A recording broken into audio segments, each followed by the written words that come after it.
ইমেজটা না আমি ঠিক ক্লিয়ার চাই না, বুঝলে? এটা তো লোককথা, তারপরে একটু ইতিহাস জড়িয়ে আছে, একটু মিথ রয়েছে, চৈতন্যর মতন ওরকম একটা ক্যারেক্টার, সবটা মিলিয়ে মিশিয়ে যদি একটু ড্রিমি, একটু মিষ্টি হয়। কিন্তু আপনার কেন মনে হচ্ছে মাস্টারমশাই এ যাবৎকাল আমরা যে গল্প শুনে এসেছি তা সত্য নয়? কম্পিত তনুদল গুঞ্জিত বাদল কুঞ্জিত শ্যামল মালা। তিনি একেবারে পুরোপুরি অদৃশ্য হয়ে গেছিলেন, তার নশ্বর মৃতদেহটুকু পর্যন্ত পাওয়া যায়নি। এই জন্যেই আমি স্টেজে ফিরতে চাইনি মাস্টারমশাই। ম্যাজিক কি বারবার হয়? যখন নিমাই সন্ন্যাস নিয়েছিল, চৈতন্য লীলা নিয়েছিল, তেমনি এই চৈতন্যের অন্তর্ধানও পাবলিক ঠিক নেবে।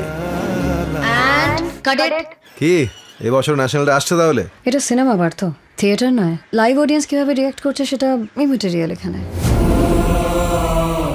খুব দূর থেকে তোমার ওপর ট্র্যাক করছি, ফুল ভাইব। দেহত্যায় এটাও কি একটা থিওরি? মিলছে না। জোয়ারে ভেসে যদি যেত সে, তাহলে চন্দ্রভাগার তটে সে ফিরতই। উড়িষ্যার রাজা চায় তাঁকে রাজগুরু বানাতে, প্রভু, সেনাপতি আবার চায় তাঁকে মেরে ফেলতে। আপনার ওই সচল জগন্নাথ চৈতন্য মহাপ্রভুর রাষ্ট্র শত্রু। তুমি এখনো ছবির এন্ডিংই ঠিক করনি? সেই জন্য যেই যেই থিওরিগুলো আমার বিশ্বাসযোগ্য বলে মনে হয় সেগুলো আমরা শুট করে রাখবো, তারপর এডিটে দেখা যাবে। আপনারা বলছেন একজন জলজান্ত মানুষ মন্দির থেকে উবে গেল।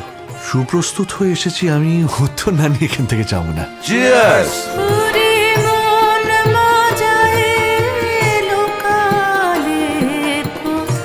ইতিহাস মানেই তো মুছে যায়, তাই না? তা বলে বেশ্যা ভগবানের ভূমিকায় অভিনয় করবে? আচ্ছা আচ্ছা আচ্ছা আচ্ছা। পার্থ, একটা কথা মনে রাখো, এটা কিন্তু সিনেমা নয়, আর তুমি মহাপ্রভু নও। তুই আমার চৈতন্য বিনোদ, তোকে ছাড়ে থিয়েটার হবে না। তুই উনি সেই যে জগন্নাথ মন্দিরে একা ঢুকলেন, আর কোনোদিন বেরোননি।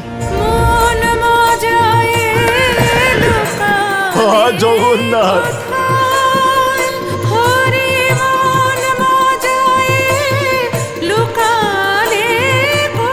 আমার নাম নটি বিনোদিনী। আমি ভিক্ষেতে পাওয়া চরিত্রে অভিনয় করি না।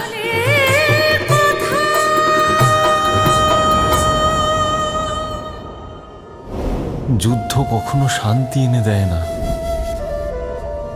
হিংসা কখনো পথ হতে পারে না।